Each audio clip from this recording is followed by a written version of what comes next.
বিভিন্ন ধরনের পুষ্টিবিদদের recipe research করে আমি যেভাবে সেই অনুযায়ী আমার বাচ্চাকে মাছ রান্না করে খাওয়াই, মাত্র ৯ মাস বয়স থেকেই এভাবে আমি মাছ রান্না করে খাওয়াই, সেটাই আজকে তোমাদের সাথে শেয়ার করছি।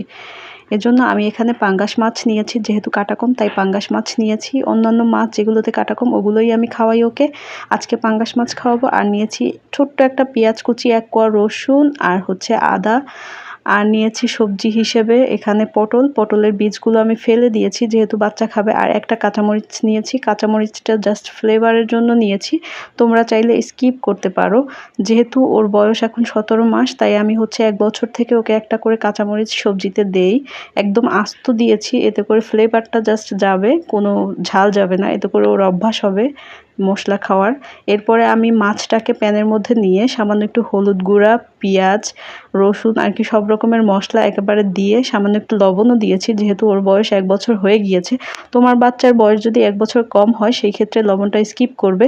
সব কিছু দেওয়ার পরে এখানে ৩টা গোলমরিচও দিয়েছি। তোমরা অনেকেই বলতে পারো গোলমরিচ তো অনেক স্পাইস, কিন্তু গোলমরিচে কোনো ঝাল আমার কাছে মনে হয় না যে ও পায়, কারণ ওকে আমি ৯ মাস থেকেই গোলমরিচ দিচ্ছি, স্টিল নাও দিচ্ছি।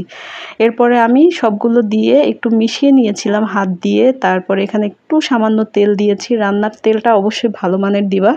যদি তেলটা মনে করো যে ভালো মানের তেল বাসায় নাই সেই ক্ষেত্রে ঘি দিতে পারো।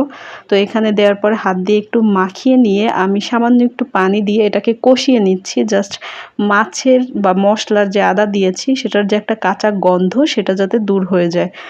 এরপরে কষিয়ে নেওয়ার পরে মাছ, যেহেতু পাঙ্গাস মাছ তেল আছে অনেক তাই আমি তেল কম দিয়েছি। আর পাঙ্গাস মাছের তেল কিন্তু বাচ্চার জন্য খুবই উপকারী, ওমেগা-3 আছে, ব্রেন ডেভেলপমেন্টের পাশাপাশি ওজন বৃদ্ধিতেও সহায়তা করে।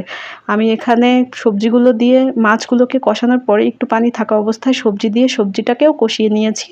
এরপরে এখানে আমি পানি দিয়ে দিচ্ছি পরিমাণ মতো, যাতে করে ভালোভাবে রান্না হয়।